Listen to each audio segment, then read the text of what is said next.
اور پاکستان اس بھنور سے، اس گند سے، اس بدامنی سے ابھی نکل نہیں پایا تھا کہ ایک مرتبہ دوبارہ پھر ہمارے جو دشمن ہیں انہوں نے دیکھ لیا ہے کہ ہم انٹرنلی اتنے جو ہے وہ انگیج ہو چکے ہیں دوسرے معاملات کو لے کے کہ ہمارے پاس اب پالیسی نہیں ہے۔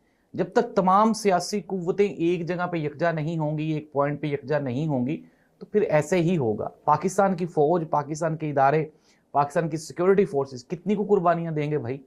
کیا سارا کچھ انہوں نے ہی مینیج کرنا ہے؟ تو پھر سارا کچھ انہی کو دے دیا جائے؟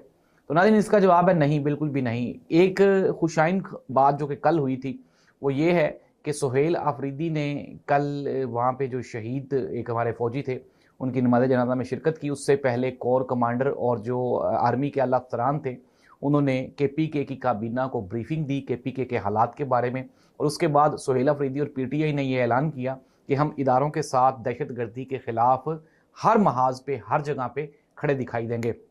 ناظرین تازہ ترین جو کارروائیاں ہیں کے پی کے میں، جو انسداد دہشت گردی آپریشنز ہیں، ان میں پاک فوج نے کوئی اپروکسیمیٹلی 21 کے قریب دہشت گرد ہیں جن کو کہ ہلاک کر دیا ہے، اور تقریباً اپروکسیمیٹلی کوئی 83 کے قریب ٹھکانے ہیں جن کو کہ مسمار کر دیا گیا ہے، اور وہاں سے ان کو دہشت گردی کے جو ٹھکانے تھے جہاں پہ یہ ساری دہشت گردی کی پلاننگ ہو رہی تھی اس کو ختم کر دیا۔ ناظرین اسی سے متصل ایک خبر ہے، اور وہ خبر ہے لاہور کے بارے میں کہ آج لاہور میں بسنت ہے۔ پاکستان کا جو میکسیمم انفراسٹرکچر ہے وہ سارے کا سارا وہاں پہ انگیج کیا گیا ہے،